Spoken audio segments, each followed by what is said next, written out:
이제 우리 곁으로 가을이 성큼 다가온 것 같습니다. 여러분 밖을 보시면 아시겠지만 구름 한 점 없는 그야말로 가을 하늘 공활한데 높고 구름 없이, 그 말이 딱 맞는 것처럼 오늘 굉장히 날씨가 좋죠. 저도 모양실에서 밖을 볼 수 있는 문을 열고 한번 하늘을 봤는데 너무 날씨가 좋더라고요. 하늘이 푸르르고 구름 한 점 없이 깨끗한, 대기도 청명한 그런 날씨인데, 그런 날씨에 이 주일에 이 텅 빈 예배당에서 예배를 드려야 하는 그 마음에 한편으로는 또 서글퍼지는 그런 생각을 하게 됩니다. 다음 주부터는 우리가 뭐 또 완전한 것은 아니겠지만 그래도 대면 예배, 현장 예배가 조금씩 회복되기를 저는 기도하고 있거든요. 그래서 여러분들도 기도하셔서 다음 주부터는 좀 단계 이 상황이 완화되어서 우리가 함께 모여서 예배할 수 있기를 위해서 기도해 주시기를 바랍니다. 지난 한 주간 특별 새벽 기도회를 가졌었습니다. 가을 성수 열매를 위한 특별 새벽 기도회. 이 가을에 우리가 맺어야 할 것이 뭐겠습니까? 하나님을 향한 열정, 잃어버린 그 뜨겁고 간절한 마음들을 회복하여서 우리에게 주신 그 말씀들을 묵상하고 우리의 삶에 놀랍고 아름다운 결실과 열매들이 가득 맺히게 되기를 바랍니다. 상황과 환경은 어렵고 힘들지만 우리가 기대와 소망 속에 나아가자고요. 오늘도 이렇게 1부, 2부, 3부 연속으로 우리 김혜인 청년이, 김혜인 자매가 바이올린으로, 바이올린이 맞죠? 바이올린으로 이렇게 특주 연주를 해주셨는데, 그 가사 여러분 보셨죠? 제목이 광야라고 하는 곡인데, 광야는 지나가는 곳입니다. 할렐루야. 끝이 옵니다. 지나가게 되어 있습니다. 우리에게 약속의 땅이 있고 가나안 땅이 있고 젖과 꿀이 흐르는 그곳이 있습니다. 그곳을 가기 위한 하나의 과정인 것을 기억하셔서 힘들고 어려운 상황이지만 하나님 붙드는 믿음, 기대와 소망을 갖는 저와 여러분 되시기를 바랍니다. 제가 2주 전에 어느 여집사님으로부터 메일 한 통을 받았습니다. 상담하고 싶은 그런 뜻의 메일이었어요. 담임 목사에게 메일을 보내시기까지 깊은 고민과 또 큰 결심이 있었노라고 그렇게 밝히셨는데, 그만큼 조금 고민이 깊었고 또 힘든 상황이 있었다는 뜻 아니겠습니까?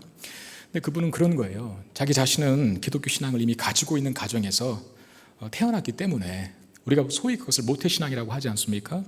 그 예수를 믿는 것이 자기에게는 너무나 자연스럽고 당연한 일인데, 부군 되시는 우리 선생님 남편은 이렇게 얘기를 하더래요. 내가 교회는 나가주겠지만 하나님은 믿지 못하겠다라고 그렇게 이야기를 하고, 그 생각을 바꾸시지 않는 그런 남편의 모습 때문에 너무나 마음이 힘들어했던, 그래서 어려운 또 힘든 시기를 겪고 있다라고 하는 내용의 메일이었습니다. 그 남편 되시는 분께서 소위 교회의 역사에 대해서 많은 지식을 가지신 같은 분 같았어요.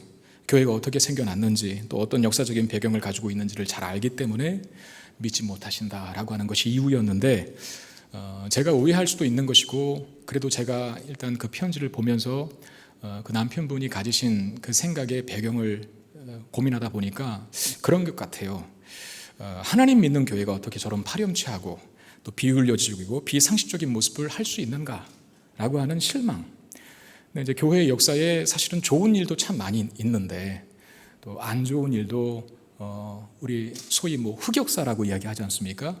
이 교회의 역사 중에도 좋지 않은 그런 흑역사들이 있어요.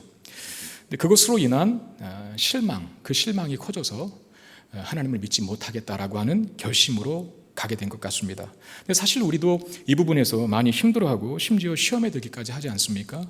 지금 현재에도 꼭 교회의 역사를 뒤집어 보지 않아도 어떻게 교회가, 어떻게 목사가 저런 일을, 저런 짓을 할 수 있을까 싶을 만할, 우리를 실망하게 만들고 우리를 시험에 들게 하는 우리를 시험에 들게 할 만한 일들이 사실 이 시대에도, 지금 이 순간에도 우리 상황과 현실 속에서 벌어지고 있다는 거죠. 근데 생각해 보면 성경에 나타나고 있는 이스라엘 민족조차도 이스라엘 민족을 보면서 야, 참 바람직하다, 좋은 모습이다 라고 평가하기보다는 오히려 우리가 실망하고 그들의 죄악과 잘 변화되지 않는 그런 굳어진 모습을 보면서 왜 저럴까 싶은 내용이 사실 더 많잖아요. 하나님이 선택하신 백성이고 또 하나님께서 놀라운 기적과 은혜를 체험시키신 백성에도 불구하고 여러분 어느 민족과 어느 나라가 홍해를 마른 땅으로 건넙니까? 에? 어느 나라가 광야에서 40년 동안 하늘에서 내린 만나를 먹고 살아요? 의복이 헤어지지 아니하고 신발이 닳지 않았다라고 해요. 반석에서 물이 나와서 마셨대요. 하늘에서 메추라기가 뚝 떨어져서 고기 먹고 싶다고 했더니 하나님 고기 주셨답니다. 누가, 어떤 나라가, 어느 민족이 그런 경험을 합니까? 그런 놀라운 은혜의 체험을 많이 했음에도 불구하고 하나님 잘 안 믿습니다. 여전히 반역하고 여전히 배반의 역사를 일관하는 나라가 이스라엘 민족이에요. 이런 걸 보면 기독교 신앙은 그런 것 아니겠습니까? 죄인을 향한 하나님의 크고 놀라운 은혜를 기반으로 성립되는 것, 그게 기독교 신앙이죠. 우리는 이 성경 말씀을 하나님께서 우리를 위해 보내신 사랑의 편지라 그렇게 얘기를 합니다. 맞죠? 틀린 말은 아닙니다. 우리를 위한 하나님의 사랑의 편지라고 말할 때 그 우리는 누구냐? 잘난 사람들인가요? 아니잖아요. 우리를 위한 사랑의 편지가 이 성경 말씀이라면 우리에게 주신 이 사랑의 편지를 받는 우리들은 잘났고 믿음 좋고 훌륭한 사람들이 아니라 사실상 죄인들이라는 거예요. 못났고 나약하며 잘 변화되지 않고 심지어 변질되는 그런 모습들이 남아있는 우리들입니다. 그런 우리들을 하나님께서 어떻게 용서하셨고 또 어떻게 사랑하셨고 또 어떻게 그렇게 영광스럽게 우리를 변화시켜 갈 것인지에 대한 약속의 말씀을 담고 있는 것이 바로 성경 말씀입니다. 우리가 보고 있는 이 열왕기서가 바로 그런 성경의 핵심 주제를 잘 드러내주는 책이라고 여겨지는데요. 이스라엘을 통치한 왕들의 역사 속에서 열왕기라고 하는 말이 그 뜻 아닙니까? 이스라엘의 왕들의 통치 역사를 말하는 거예요. 그 이스라엘의 왕들의 통치 속에서도 단 한 번도, 단 한순간도 저 정도의 인물이면 하나님 없이도 되겠다 싶을 만한 인물은 존재하지 않았습니다. 우리가 그토록 너무나 잘 알고 훌륭하게 여기는 다윗조차도 하나님의 은혜 없이는 가망이 없는 존재였죠. 이스라엘 왕들의 하나의 샘플과도 같은 다윗의 길로 걸었는지 다윗과 같은 마음을 품었는지가 하나의 그를 선한 왕 또는 악한 왕으로 기준 삼는 그 다윗조차도 하나님 앞에 엄청난 오점을 가진 은혜가 없으면 살아갈 수 없는 악한 죄인이었다는 겁니다. 그게 열왕기서 전체가 드러내주는 아주 본질적이고 핵심적인 메시지 아니겠습니까? 열왕기서는 다윗의 아들 솔로몬에 관한 내용으로부터 시작이 되는데 제가 한번 그림을 준비해 보았습니다. 여러분 한번 잘 보시면서 이제 우리가 들어왔던 것들을 다시 한번 되새기셨으면 좋겠는데 오늘 듣게 될 이 15장 말씀과도 상당히 연관되어 있는 이미지예요. 여러분 잘 만들었죠? 근데 제가 만든 것 아니고 우리 모 강도사님이 저의 얘기를 좀 듣고 아주 잘 만들어 주셨는데 여러분 저기 큰 두 그림이 있지 않습니까? 갈색이 있는데 그 갈색이 영토겠죠. 이스라엘 영토. 그리고 첫 번째 그림에 사무엘 상하라고 하는 흰 글씨가 있어요. 그 사무엘 상하 위에 보면 초대왕 사울이 있고 두 번째 왕 다윗이 있습니다. 그러니까 사무엘 상에 보통 사울 이야기가 많고 사무엘 하에 다윗 이야기가 많죠. 그러니까 다윗 이야기는 이스라엘의 2대 왕이었던 다윗 이야기는 사무엘 하에서 끝이 나요. 그런 다음에 사무엘 하가 끝나면 우리가 보고 있는 지금 열왕기 상의 말씀이 시작되거든요. 그 열왕기 상의 말씀의 첫 인물, 등장하는 인물, 주요 인물은 누굽니까? 세 번째 왕인 2대 왕이 다윗이었다면 이스라엘 3대 왕은 솔로몬 아닙니까? 그 솔로몬의 이야기가 이 열왕기 상에 시작돼요. 제가 그 솔로몬을 이 두 번째 영토 그림 그 중간에 3대 왕 솔로몬이라고 동그라미 중앙에 위치시켰던 이유는 사울, 다윗, 솔로몬까지는 이스라엘이 통일 왕국을 이어갑니다. 그러니까 분리되지 않은 나라, 한 민족, 한 나라로 존재하다가 솔로몬의 아들인 르호보암, 이스라엘의 4대 왕이겠죠. 르호보암 때부터 나라가 두 쪽 납니다. 그래서 남쪽이 유다와 북쪽이 이스라엘이라고 하는 나라로 갈리게 되죠. 남쪽의 유다는 솔로몬의 혈통을 이은 르호보암 왕이 지지를 하고 북쪽의 이스라엘은 여로보암이라고 하는 여로보암은 그래서 북이스라엘의 초대 왕이에요. 첫 번째 왕. 그 여로보암으로 시작이 되다가 오늘 드디어 열왕기상 15장에 이제 이 르호보암과 여로보암 시대를 끝내고 그 이후에 남유다의 왕들이 어떻게 이어지고 북이스라엘 왕조가 어떻게 이어지는 데 대해서 이야기하는 것입니다. 그런데 특징적이 있어요. 사울이라든지 다윗이라든지 또 솔로몬까지 굉장히 많은 분량을 성경이 할애하여서 그들의 행적, 그들 왕들의 통치를 많은 비중을 통해서 다루었다면 르호보암이나 여로보암도 사실상 그 이후의 왕들보다는 그래도 조금 많은 내용으로 그 왕들의 행적에 대해서 기록을 했습니다. 그러나 이제 르호보암의 남유다 왕, 여로보암 이후에 북이스라엘 왕들의 통치를 기록하는 열왕기 상서는 굉장히 짧게 그리고 간략하게 그리고 교차적으로 남쪽의 왕들, 북쪽의 왕 등을 교차적으로 소개하는 방식으로 성경을 기록해 갑니다. 먼저 남유다의 아비암과 아사라고 하는 이 두 왕에 대한 기록이 오늘 15장에 등장하고 있고, 이후에 15장 25절부터는 북이스라엘의 왕들에 관한 이야기로 전환이 되는데, 여러분 여로보암 왕 이후에 이제 그 아들 나답을 필두로 바하사, 엘라, 시므리, 오므리, 아합 6명이 일으켰죠. 그 이야기를 이어갑니다. 그런 다음에 다시 유다 왕으로 카메라 앵글을 돌리죠. 그러니까 유다 왕들을 조명하고 또 북이스라엘 왕들을 조명하고 이 섞여 있어요. 열왕기 상하서에는. 그러나 비슷한 사건을 다루고 있는 역대기서, 역대기 상하 있지 않습니까? 그 역대기는 비슷한 내용이 참 많은데 남유다 왕국만 집중을 합니다. 북이스라엘 얘기는 안 해요. 왜냐하면 남유다에서 예수 그리스도 메시아가 오시기 때문에 그래요. 남유다 왕들에 대한 더 구체적인 역사를 기록하는 게 역대기서인데, 여러분 보십시오. 오늘 본문에 이제 드디어 남유다의 왕들, 르호보암 이후에 남유다의 왕들 2명을 소개하고, 그 다음에 그 2명의 소개가 끝난 다음에 북이스라엘의 6명의 왕들을 쭉쭉쭉쭉 소개해 갑니다. 하나 여기서 우리가 드는 질문은 뭡니까? 왜 남유다 왕들은 2명 소개하다가 끝내고 이후에 북왕국 이스라엘 왕들을 소개할 때에는 6명씩이나 소개했을까? 그런 질문이 들죠.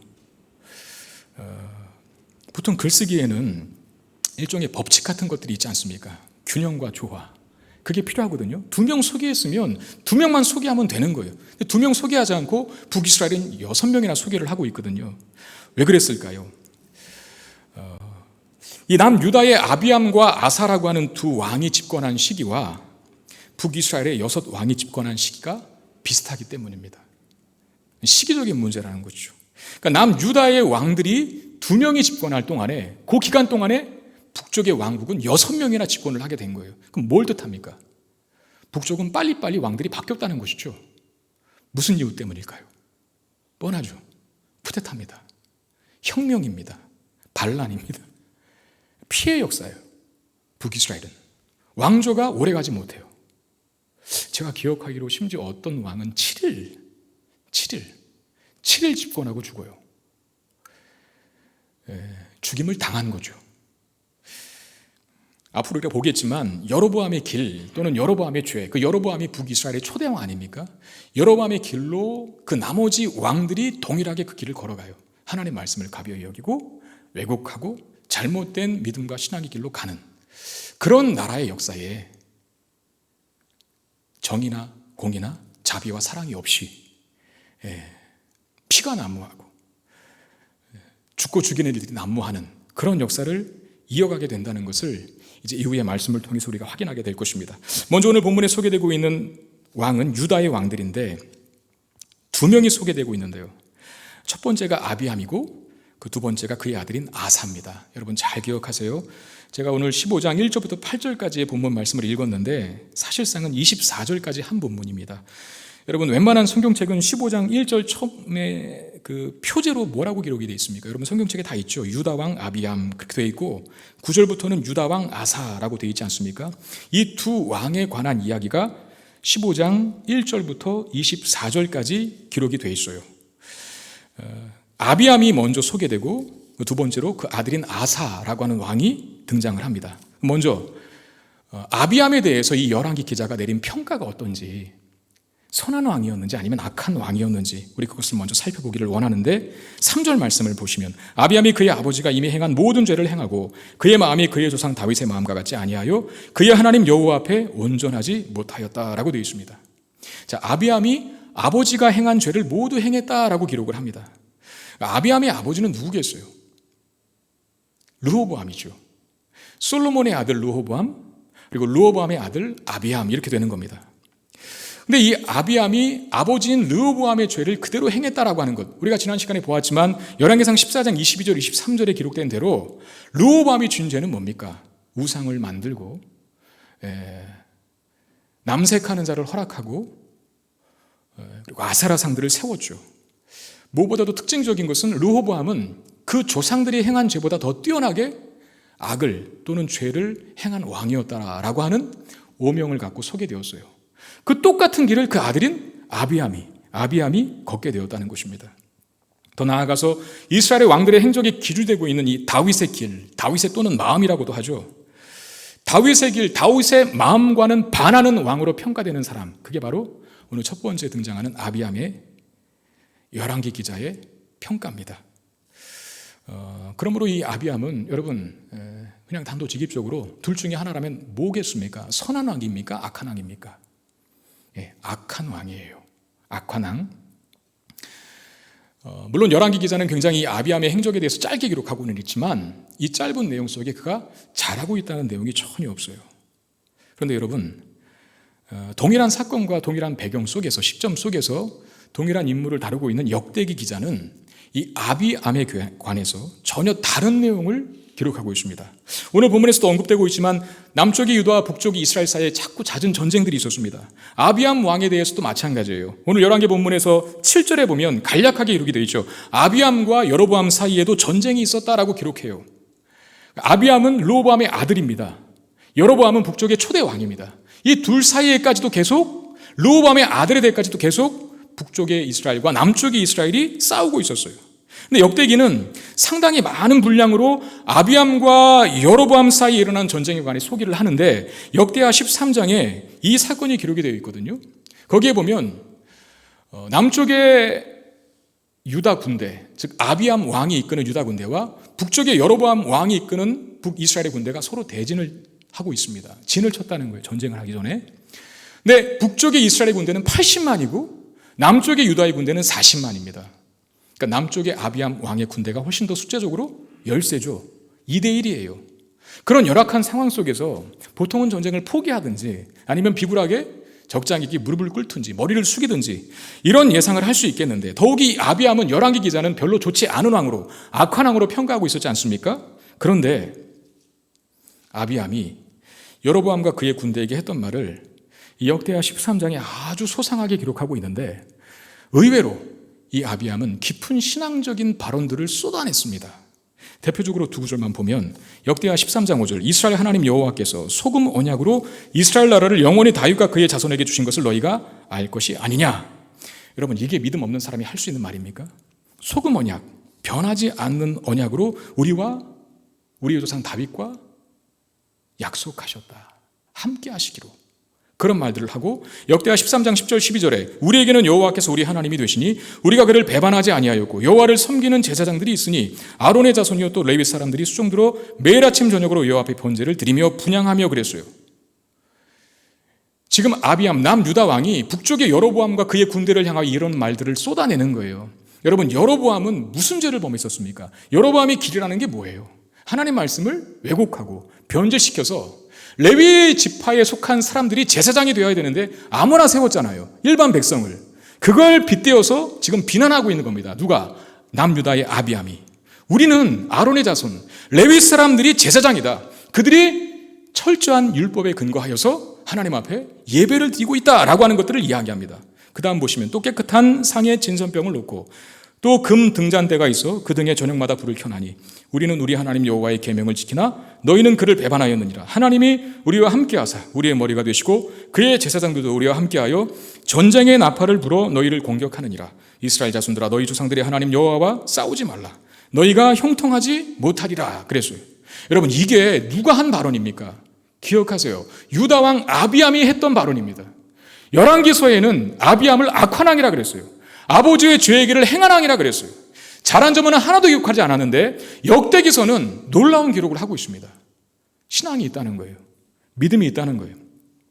이런 아비암의 발언이 거짓이나 가식이 아니라는 것을 성경 자체가 증언을 하는데 역대하 13장 15절 16절 말씀 보시면 유다 사람이 소리 지를 때에 하나님이 여로보암과 온 이스라엘을 이 아비야가 아비얌입니다.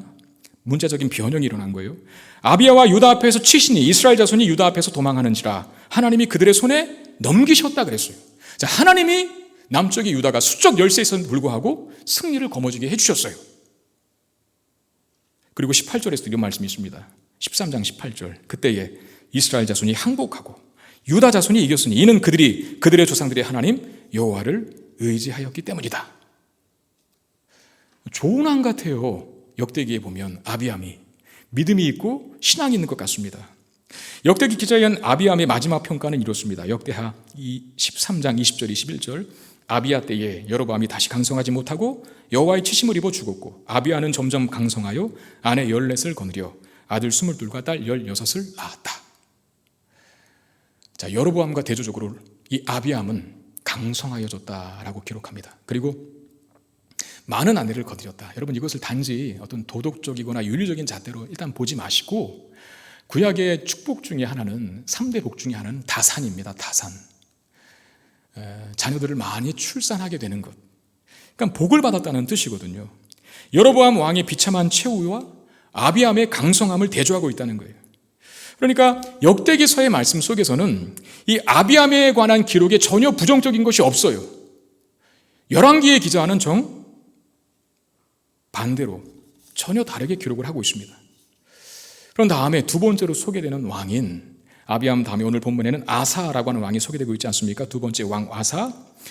오늘 본문인 열왕기서에서 이 아사를 또 어떻게 평가하고 있는지 한번 보시길 바랍니다. 15장 11절. 아사가 그의 조상 다윗과 같이 여호와 보시기에 정직하게 행했다라고 합니다.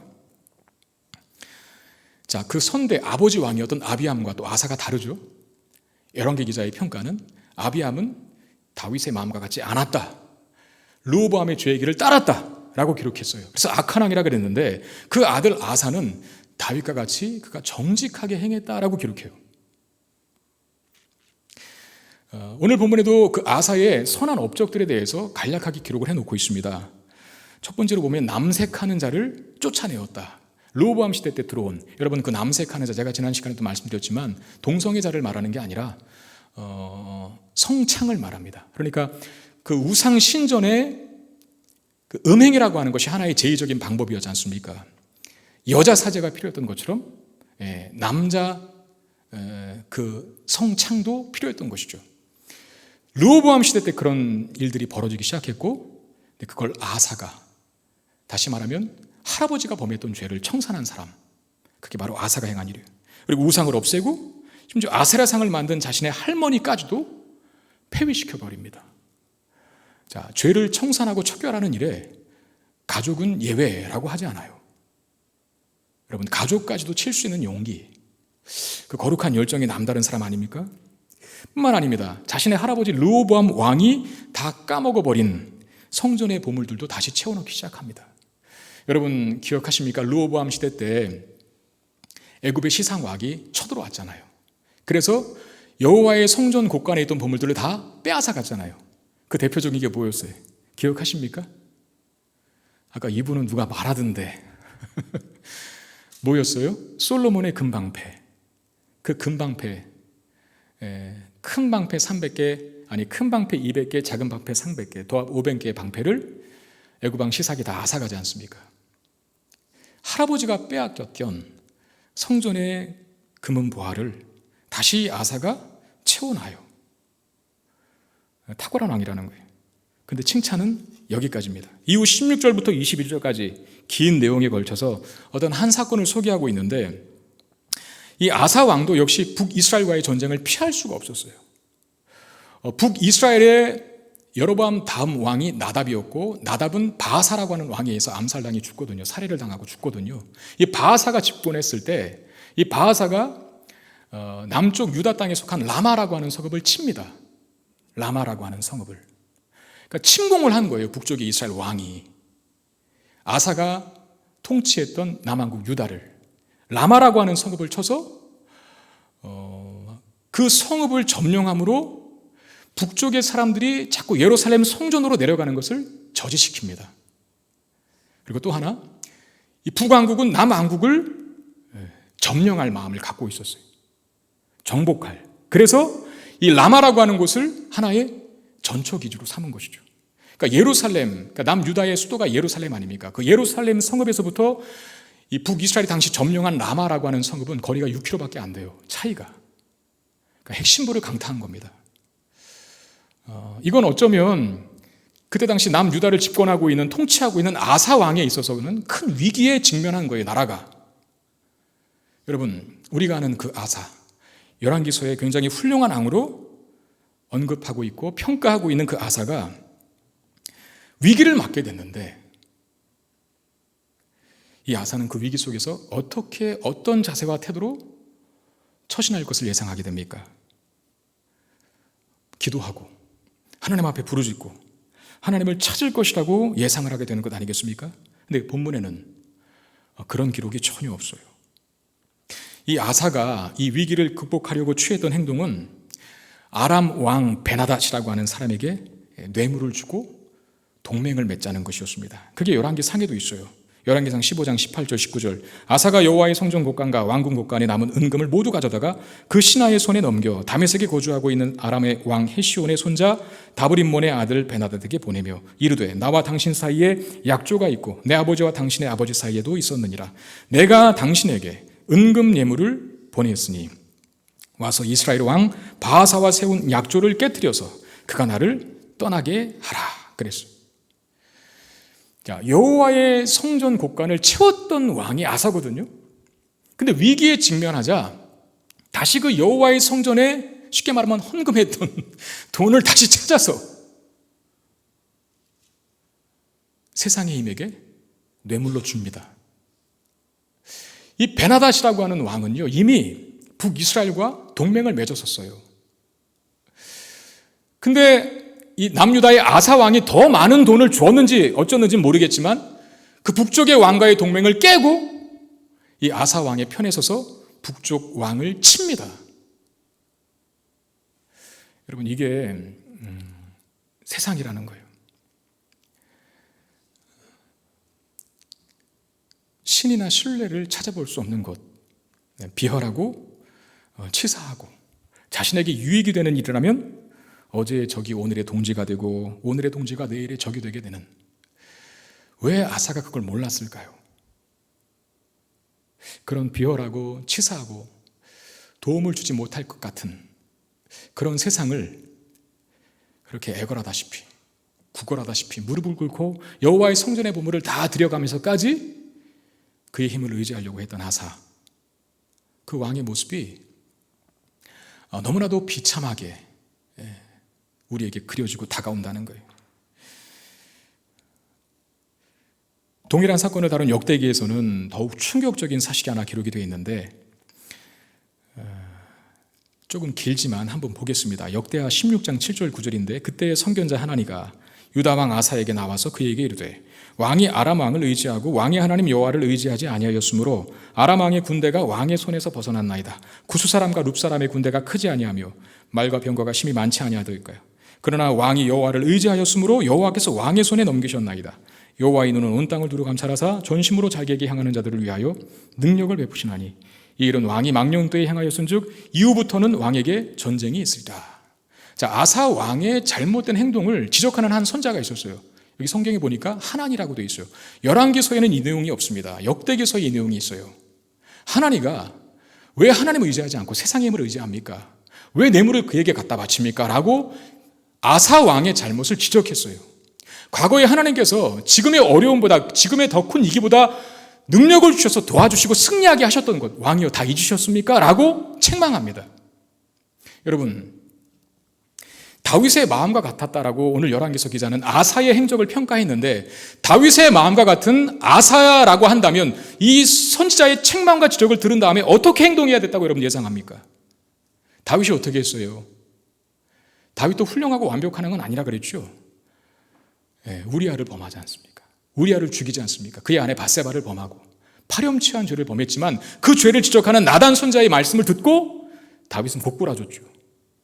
하나님 앞에 회개하고 통에 자복합니다. 하나님 앞에 회개하고 통에 자복하여 쓴 시가 시편 51편인 건 다 아시죠? 주의 성령을 내게서 거두지 마옵시고 구원의 기쁨과 감격을 내게 회복시켜 주시사. 상한 마음을 기뻐하시는 하나님, 내가 주 앞에 깨진 마음으로 나아갑니다. 나를 용서하시사 새로운 은혜를 베풀어 주옵소서. 그게 시편 51편이거든요. 그럼 다윗의 마음을 갖고 있는 아사라고 한다면 이 하나님, 선자 하나님의 그가 지은 죄에 대한 책망을 지적하는 말씀을 들었다면 그도 굳건해지고 통에 자복해야 맞다라고 우리는 충분히 그것을 예상하게 됩니다. 과연 아사는 어떻게 반응할까요? 역대하 16장 10절 말씀, 16장 10절 말씀. 아사가 노하여 선견자를 어떻게 했다고요? 옥에 가두었으니 이는 그의 말이 크게 노하였으며 그때 아사가 또 백성 중에서 몇 사람을 학대하였더라 라고 되어 있습니다. 여러분, 이런 거죠. 니까짓 게 뭐라고 한 나라의 왕인 나의 잘못을 지적하나 라고 그 말씀을 듣고 통회하고 자복하는 것보다는 그 말을 전한 하나니를 감옥에 가둡니다. 그리고 많은 사람들을 학대했다 그러는, 아마도 그 하나니 선자의 편에 서서 아사의 행위를 비판한 사람들을 깔아뭉개는, 여기 학대했다라고 하는 단어를 원어의 뜻을 보니까 제가 보니까 깔아뭉개다 그런 뜻이 있더라고요. 그러니까 아마 다 죽이지 않았나 하는 생각이 들어요. 이것이 아사에 관한 두 대조적인 기록입니다. 여러분 한번 정리해 보십시오. 오늘 본문에 르호보암 이후에 아비암이라고 하는 왕을 먼저 소개하고 있고 그 다음에 아비암의 아들인 아사라고 하는 왕을 소개하고 있었어요. 열왕기상 15장에 아비암은 악한 왕으로 평가되었습니다. 열왕기 기자에 의해서. 근데 역대기에는 그의 훌륭한 점을 많이 부각했죠. 아까도 얘기했지만 여로보암과의 전쟁에서 하나님을 의지하며 하나님의 힘을 선포했던, 그래서 승리했던 왕으로 등극시켰어요. 등장시키고 있습니다. 두 번째로 등장한 아사는 열왕기 기자가 선한 왕으로 평가를 했습니다. 그러나 역대기에는 오늘 열왕기에도 물론 이 전쟁의 상황에서 그가 베나닷에게 뇌물을 준 이야기를 열왕기상 15장에도 기록하고 있지만 그의 행동의 잘잘못은 평가하고 있지는 않아요. 근데 역대기 기자는 분명하게 그의 잘못된 행동을 지적합니다. 누구를 통해서? 선지자 하나니를 통해서. 그러니까 아비암이든 그 아들 아사든 두 왕 다 선한 점과 악한 점을 동시에 가지고 있다는 거예요. 그런 다음에 열왕기상 15장 25절부터는 북이스라엘의 왕조에 대해서 이제 기록하거든요. 카메라 앵글을 옮긴 겁니다. 근데 북이스라엘 왕들의 기록의 특징이 하나 있어요. 그들은 선한 점이 하나도 없다는 거예요. 오늘 남유다의 왕들로 등장했던 아비암이라든지 아사라든지 이 사람들은 악한 왕으로 평가되든 선한 왕으로 평가되든 그의 일생의 통치 속에 하나님의 뜻을 행하고 하나님 보실 때 선한 모습들이 분명히 있었던 왕들이었습니다. 그러나 북이스라엘에 이후에 6명이 쭉쭉쭉쭉 소개되고 있는데 그들은 한 번도 하나님 앞에 선한 점이 없었던 왕들로, 대부분 그들의 결말을 이렇게 표현합니다. 마치 관용구처럼 여로보암의 길로 행하였더라, 여호와를 노엽게 했더라, 또는 죄 중에 행했더라. 이러고 북이스라엘의 왕들의 결말이 끝나요. 여러분 사실 북이스라엘 왕들에 비하면 먼저 소개된 이 남유다의 두 왕인 아비암과 아사가 그래도 낫습니다. 왜? 그들에게는 잘한 점도 있기 때문이죠. 이런 평가가 우리에게 저는 두 가지 메시지를 던져준다고 생각을 해요. 그 첫 번째 메시지는 여러분 너무 가볍다라고 그렇게 평가하지는 마세요. 저는 이 본문을 보면서 제가 받은 첫 번째 메시지는 그거였어요. 그래도 북이스라엘보다는 남유다가 낫다는 거예요. 이걸 우리 식으로 적용하면 어떻게 되겠습니까? 그래도 믿는 사람이 믿지 않는 사람보다는 낫고 또 나아야 한다는 거. 여러분 정말 그렇지 않습니까? 우리가 살아가는 인생 속에 우리가 혼자 살아가는 것 아니지 않습니까? 예수를 믿고 하나님을 인정하게 되면 우리의 삶 속에 그 일거수일투족을 하나님이 관여하시고 지켜보시고 동행하신다는 사실을 우리는 믿게 돼요. 최소한. 그런데 그렇게 하나님과의 동행 속에 또 하나님이 나를 지켜보신다라고 하는 사실을 인식하고 살아가는 삶이 그 하나님의 감찰하심, 바라보심을 믿지 않는 사람들과 어떻게 같을 수 있겠습니까? 그렇잖아요. 물론 우리가 남들보다 잘나서 구원받은 것은 아니죠. 그러나 분명한 것은 은혜로 구원받은 하나님의 백성은 믿지 않던 과거의 삶의 방식 그대로 살지는 않는다는 거예요. 그 모습이 분명히 누군가에도 보여져야겠지만 누군가에게 보여지는 시점에 있지 않아도 우리 스스로는 알아야 합니다. 인정해야만 합니다. 내가 예수 믿기 전과 예수 믿은 후에 분명히 뭔가 달라졌다는 걸. 그게 어떤 종교적인 영역, 즉 교회 생활을 하고 예배를 드리고 찬양을 하고 헌신 봉사를 하는 것뿐만 아니라 세상 사람들도 볼 수 있는 도덕적이거나 윤리적인 면 또는 인격적인 면에서의 다름, 이전과 이후의 삶이 달라졌다라고 하는 것, 우리 스스로도 알 수밖에 없어요. 남유다가 북이스라엘도 하나님의 백성이지만 정통성은 특히 예수 그리스도 그 메시아는 이 남유다의 계보를 타고 오시지 않습니까? 그리고 남쪽 유다에 뭐가 있습니까? 예루살렘 성전이 있습니다. 다윗의 언약, 다윗의 왕위를 견고하게 하겠다라고 하는 말씀의 수혜자들은 북왕국 이스라엘 사람들이 아니라 남유다의 왕들이에요. 그러니 그들이 북쪽 왕들보다는 나은 것입니다. 여러분, 우리는 잘 살아야 합니다. 바르게 살고 정직하게 살고 아름답고 향기로운 삶을 살아야 돼요. 그러나 우리의 모습을 보면 때로 우리 자신도 그렇고 또 우리 안에서도 그렇고 세상 사람들이 바라보는 교회의 모습도 그렇고 그렇게 인정받을 만한 모습이 없을 때가 많죠. 오히려 더 실망스러운 부분들이 많을 때가 있어요. 그렇게 되는 이유 중에 하나는 기준이 높아서 그래요. 너희들은 왜 우리와 다르지 않니? 조금 더 잘 살 줄 알았는데. 이만큼의 기대와 요구를 가지고 우리를 바라보는 거죠. 그래서 우리는 그 기대에, 그 요구에 부합하지 못하여 세상 사람들과 다를 바 없이 비난과 조소와 경멸의 대상이 되기도 합니다. 그러나 분명한 건 믿음을 가진 우리가 그래도 낫습니다. 여러분, 동의를 해주시기를 바랍니다. 그렇지 않아요? 어느 교회 봤더니 홈페이지에다 큰 글씨 이렇게 써놨대요. 그래도 교회가 희망입니다. 그래도 교회가 이 세상의 희망입니다. 이 시국에 그렇게 써놨더라고요. 맞죠? 왜? 교회에 구원이 있으니, 교회에 생명이 있으니, 교회에 하나님의 거룩한 영광이 있으니. 때로 우리가 정말 어그러지고 왜곡되고 참 창피한 모습도 많이 드러나기도 하지만 그럼에도 우리 너무 우리의 자존감을 낮게 가질 필요는 없다고 저는 생각을 해요.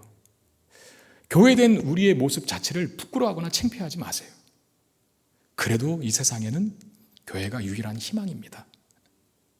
북이스라엘보다는 남쪽의 유다가 낫습니다. 그리고 더 나은 모습으로 살아가야 합니다. 이게 첫 번째 우리에게 던져주는 메시지. 다른 하나는 이것입니다. 남유다나 북이스라엘이나 다 범죄한 죄인들이라는 거예요. 여기에는 구별이 없어요. 남유다의 아비암 왕이라든지 또는 아사 왕이라든지, 아사 왕 같은 경우에는 분명히 열왕기서에는 선한 왕이라고 평가하고 있음에도 불구하고 역대기 기자는 그의 치부를 다 드러냈습니다. 다 똑같은 죄인이라는 거예요. 그럼에도 남유다가 왕조의 정통성을 이어갈 수 있었던 이유는 다른 것 때문이 아니라 하나님의 은혜 때문이었습니다. 본문 4절 말씀을 보시면 그의 하나님 여호와께서 다윗을 위하여 예루살렘에서 그에게 등불을 주시되 그의 아들을 세워 뒤를 잇게 하사 예루살렘을 견고하게 하셨다라고 말합니다. 다윗을 위하여 등불을 주셨다라고 말합니다. 여러분, 이 등불은 그 뒤에 나오는 아들들과 연관되는 개념입니다. 그 등불을 꺼트리지 않겠다. 즉 남유다의 왕위를 후손을 중단시키지 않겠다. 계속해서 이어가겠다라고 하는 약속이시죠. 북왕조 이스라엘과는 너무나 대조적입니다. 여러분, 이 말씀이 남유다의 왕 아비암의 악한 행적을 기록한 다음에 4절이 나오는 거예요. 아비암은 악했지만 그래도 하나님께서 왕위를 이어가게 하시는 것은 하나님께서 다윗과 맺으신 언약, 즉 뭡니까? 내가 내 왕위를 결코 버리지 않고 견고하게 이어가겠다라고 약속하신, 그래서 다윗의 등불이라고 이름이 되는 겁니다. 그 다윗의 계보를 이어서 유다의 왕들이 계속해서 생겨나고 그 다윗의 계보를 타고난 유다의 왕조와 그 혈통을 이어가 결국엔 누가 오시는 것이죠? 왕 중의 왕이요 진정한 왕이신 예수 그리스도가 오시는 겁니다. 제가 여러분 설교를 준비하면서 그런 역사적인 배경들을 더 많이 알게 됐잖아요. 다시 점검하고 확인하게 되었고, 그런 다음에 그냥 손이 저절로 마태복음 1장으로 가더라고요. 마태복음 1장 초반에 뭐 있는지 아시죠? 낳고라고 하는 계보가 있습니다. 족보가. 끝에는 예수 그리스도시니라 이렇게 되어 있어요. 바벨론 포로기 속에서도, 바벨론 포로를 마치고 돌아온 그 상황 속에서도, 그 혼란한 종국 속에서도 하나님은 그 혈통을 끊지 않으셨어요. 이게 인간적인 생각으로는 도무지 되지 않는 일이에요. 근데 됐다면 그건 하나님의 전적인 주권과 섭리와 간섭과 은혜의 결과라는 것입니다. 남유다의 아사왕도 마찬가지입니다. 오늘 본문에 그에 대한 기록은 다윗이라고 하는 이름이 처음과 끝을 감싸고 있거든요. 11절과 24절에 다윗이라고 하는 이름이 아사왕의 행적 속에 처음과 끝을 장식하고 있습니다. 다윗이라고 하는 이름은 하나님의 은혜의 언약을 상징하는 인물이죠. 실수와 실패 속에서도 그들을 지키시고 보호하시며 영원토록 함께 하시겠다라고 하는 약속의 징표, 그 이름 바로 다윗입니다. 아사 왕의 행적 속에 다윗의 이름이 앞과 뒤를 감싸고 있다면 역시 아사 또한 하나님의 은혜 언약 속에 거하는 왕이요 사람인 것을 보여주고 있다는 겁니다. 여러분, 우리는 우리의 잘남과 어떠함으로 살아가는 인생들이 아닙니다. 우리는 약하고 또 악하기까지 합니다. 거룩하신 하나님 앞에 도무지 인정받을 수 없는, 받아들여질 수 없는 그런 죄인들이 우리들입니다. 그러나 우리에게는 우리를 버리지 않으시겠다는 은혜의 흔적이 존재해요. 우리를 사랑하시되 영원토록 사랑하시고, 우리를 용서하시되 끝까지 용서하시겠다는 그 은혜의 흔적, 그게 뭡니까? 예수 그리스도의 십자가입니다. 십자가를 여러분들이 머릿속에 떠올려 보시고 그 십자가 속에 뭐가 담겨져 있는지를 한번 생각해 보세요. 담겨져 있는 것을 꺼내 보세요. 용서가 들어있지 않습니까? 사랑이 들어가 있지 않습니까? 우리를 향한 하나님의 신실함이 들어가 있지 않나요?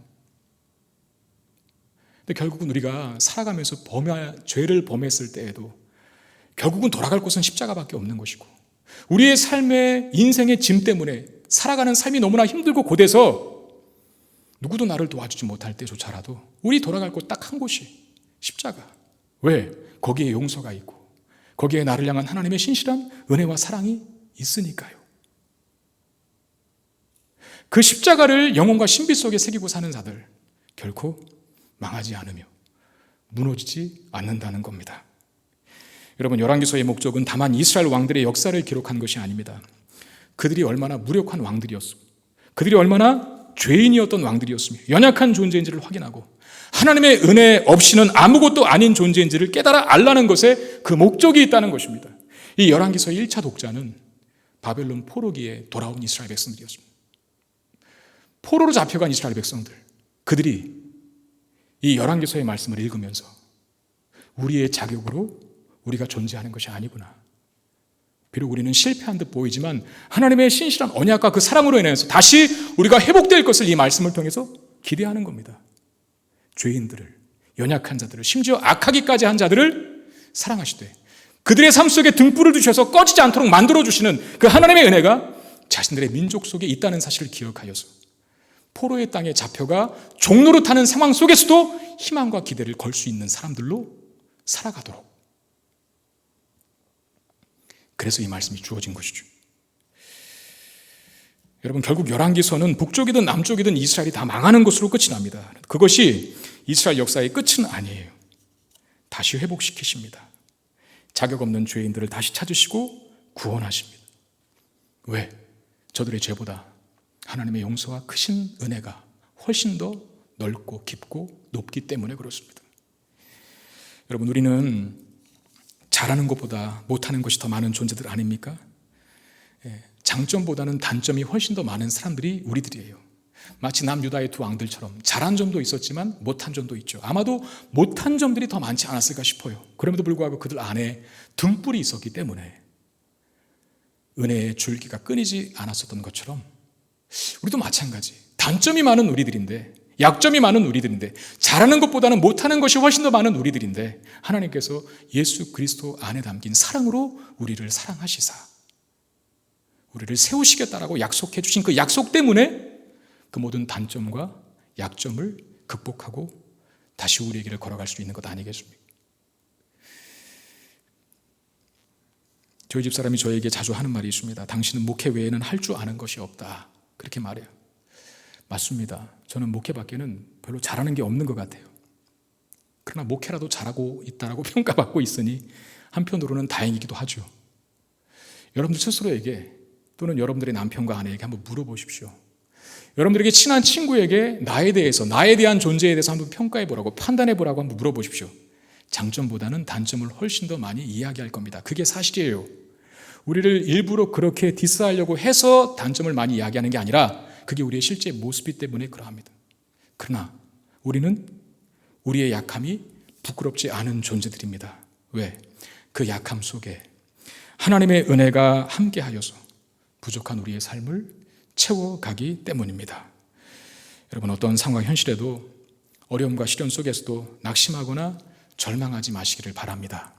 아비암이라고 하는 오늘 소개되고 있는 그 왕은 다 사방팔방이 죄요 악이었다라고 이야기합니다. 그러나 그 안에 4절에 다윗을 위하여 등불을 그에게 주셨기 때문에 그 왕조가 끊이지 아니하고 어둠 속에서도 빛나는 영광을 누릴 수 있었던 것처럼 우리의 생애 속에 예수 그리스도의 은혜의 흔적이 새겨져 있다는 것을 기억하여서 약함 때문에 또는 어려운 상황과 힘든 환경 때문에 무너지는 인생이 아니라 그 안에서 기대와 소망을 갖고 살아갈 수 있는 저와 여러분 되시길 바랍니다. 우리의 삶에 실력이 없고 무능한 우리 자신만 있지 않고 하나님의 은혜가 함께 하신다는 사실을 기억하여서 어려움 중에도 소망을 갖게 되고 실패와 절망 속에서도 다시 도전할, 일어설 힘을 얻는 저와 여러분들이 되시기를 주의 이름으로 축원드립니다. 기도하겠습니다. 하나님, 우리는 악합니다. 그리고 약합니다. 여전히 하나님 앞에 자격 없는 죄인인 것을 고백합니다.